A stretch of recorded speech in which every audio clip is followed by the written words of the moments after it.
She's lacy, she's cutesy, and she's not too spooky. Today we are going to be doing this 3D ghost tumbler look. As always, I'll make sure to put everything I used today into the description box for you guys if you would like to recreate this item. So let's go ahead and wake up, prep these tumblers, and slay all day. Let's do this. This is my very first time working with a 3D sleeve. Now these are 3D printed and I bought this through dimensionaldrinks.com. Are essentially a design helper. So if you've always wanted to make a 3D tumbler but you didn't want to sculpt it from hand, these will definitely help you out and give you that creative outlet you need to be able to create that 3D look that you're after. Now, because some tumbler companies are different than others, they give you the option to choose whatever blank tumbler company you like to use, so that way you can use what you have on hand. As far as preparing the sleeve to be able to paint, there's really no need to sand it. It's pretty smooth, but it's also pretty porous because it is 3D printed. So essentially I'm just going to take it right outside and I'm going to get the first coat of spray paint onto it. Now mine's going to be all cutesy, so I'm going to use this pretty Dreamy Lavender. I'm going to go ahead and give it a coat. I will let that dry and then I will give it a second coat. And while I was out there, I went ahead and spray painted the tumbler to match as well. I just did black at the top and purple at the bottom to match. Now for the lacy look, I went onto Amazon and I purchased some lacy fishnet stockings. And I'll just go ahead and cut a segment of the leg portion off, leaving the toe intact so it's open with the toe. And I'm just going to go ahead and slide that right over my ghost sleeve. Now if I could do this over, I honestly wouldn't have put the tumbler into the sleeve like this to spray paint. It didn't need it. Typically when you do this, it'll tighten up that stocking on the outside so that way it's closer to your tumbler, so that way there's no gaps in the lace or anything. But with this, it really didn't need it, so I would have just tied it at the top and left it as is without shoving the tumbler into it. So essentially just go ahead and pull it up as tight as you can and make a nice knot, and then we're going to spray paint. Now the paint that you use on the outside is going to be your dominant paint. I'm going to use white, but of course you can use whatever color you would like. After you let that dry fully, you're going to bring it back inside and you're just going to untie it and take it off of your tumbler sleeve. Now, the great thing is obviously you can reuse this for any other project. It adds great texture and a cool look to anything that you would like to add a little bit of texture to. Now that we have that complete, we can go ahead and apply it to our tumbler. I'm going to be using a quick setting epoxy so that way it cures a bit quicker for me, so that way I can continue on my designing journey a lot sooner. So I'm just going to focus on the outside of the tumbler here. I'm not going to focus on the bottom or anything like that because essentially the sleeve will be glued to the outer portion here. So we just want a nice coating of epoxy right on the outer surface. Standing my ghost sleeve right on the table so that way I know it's nice and flat, I'm going to slide my tumbler right down into the ghost, and then I'm going to carefully pick it up, place it onto my turner, make sure the bottom is flush against the tumbler sleeve, and let that dry. Now after that portion is cured, I'm going to go ahead and get a coating of epoxy over top of the outside of my tumbler. Now the reason why I'm doing this, because you could essentially go ahead and design if you want to right on the outside and then epoxy afterwards, but I'm going to be using water slide paper, so I want to be able to apply that water slide to a slick smooth surface. And again, we will let that cure before we move on to the next step. Now for my new friends that have never used water slide paper, I will attach a video that I made quite a while back on how to make your own water slide paper. Now you may be like, why didn't you print it on sticker paper? Why didn't we use vinyl? Why didn't we use UVDTFs? That's because I felt like water slide paper was the only thing that could mold to the fluting of the ghost dress. Or you could go a more natural route and use dried flowers if you would like to. I thought that would have been a really cute idea as well.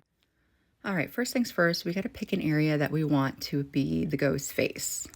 Then once you have the face placed down, we can go ahead and start applying the flowers. Now, I know a lot of people stray away from water slide papers because they crack. And I want to show you guys that it's okay if it cracks because of what we're going to be doing to it. This is essentially just a template. Okay, so even if it does crack or whatever, as you get tugging and pulling, making sure it molds around all this fluting on its little dress here, it'll be okay because it's going to get covered up anyways. I also want you guys to see that, look at what I'm doing to get it to mold around it. I'm cutting away pieces that aren't working for me so that way I can get it to mold down in there for me. It's okay to do that, all right? Nobody's going to know, well, except for you guys. You guys will know, but you wouldn't have known if I wouldn't have shown you. And you're just going to continue on that around your tumbler base there until you get it filled in with as many flowers as you would like. So after you get your flowers on, I'm just going to let it dry probably for about 30 minutes. And then I'm going to go ahead and put another coating of a fast drying epoxy over top of this. And the reason for that is we are going to be using alcohol inks to dab on a watercolor look to it. And if we put those inks straight over top of just the water slide paper, it would make this weird ring around the water slide paper because it wouldn't blend out properly. So again, that's why we did the coating of epoxy. For any of my new friends that haven't worked with alcohol inks yet, they're super fun to use. They are pretty much as it states, alcohol inks. They are isopropyl alcohol with coloring inside of them to give them the colors that they have. So you pretty much want to make sure you have something on hand like isopropyl alcohol, just regular on the side, so that way you can blend it out even more. And you pretty much just want to pick out any colors that coordinate with what the design is that you are making. So I essentially chose purples, a peach color, and a green is pretty much what I chose. Luckily, I noticed before I moved on any further, but I forgot to press record when I first got started here. But luckily I noticed, and that's okay because this is pretty self-explanatory. You are just going to take your inks, you're going to blot that down right over top of the coordinating flower that you would like that color on, and that's all you're going to do. That's how easy this is, because like I said earlier, this is pretty much just a template. We're just brightening these colors up. We're giving our backdrop just a little bit more of a vibrant look to it, and we're just adding to it, because once we come along and outline everything with our glue and glitter, it all really does blend together, and it really does start to look like applique at the bottom of her dress. And for the greenery, I went ahead and extended that out for myself because again, we can come through and make our outlines wherever we'd like to kind of extend that look. Now I'm going to go ahead and come through after I get done doing that, and I'm going to add a little bit of rosiness on her cheek area. Now you might say, wow, that's really vibrant. That's because once we go to apply the epoxy, it will kind of fade a little bit anyway, so I just wanted to make sure that it was pretty visible. I am going to come through with just a bit of regular rubbing alcohol and just dab it around on my finger until it spreads out and looks all cutesy for me anyways. And you guessed it, we're going to add another coating of epoxy over top before we get started on the glittering. So once it's all done, you just want to go through your glitter and you just want to choose some coordinating colors. I got a holographic purple, I got just a true color metallic, I have this pretty peachy color, I have a green color. So that's all you want to do. You just want to kind of coordinate with your colors. And I do have a little bit of gold. I didn't end up using that. I ended up using something else, which I'll show you guys here in a minute.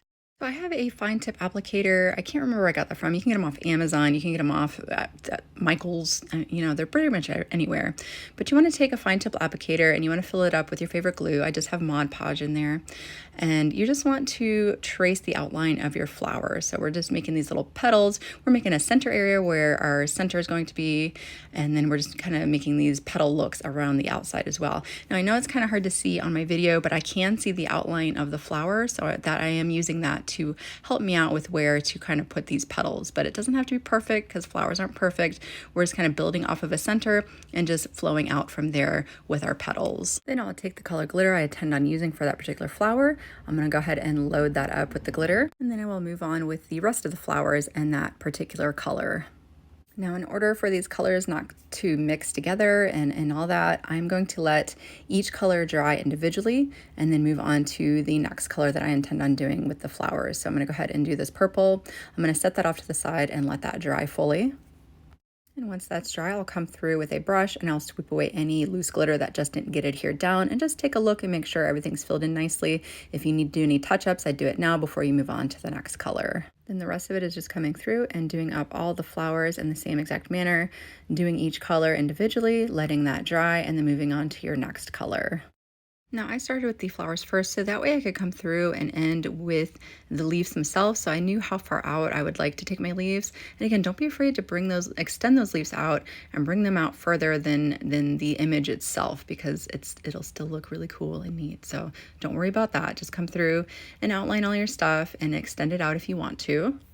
And the neat part is if you don't like it, because we're working on an epoxied surface, don't worry about coming through and wiping off the glue before it dries, so that way you can come back through and re-put down the glue if you need to. I had to do it as well, so don't worry about it. It'll wipe right off, and then you can just fix the issue before you get everything glittered.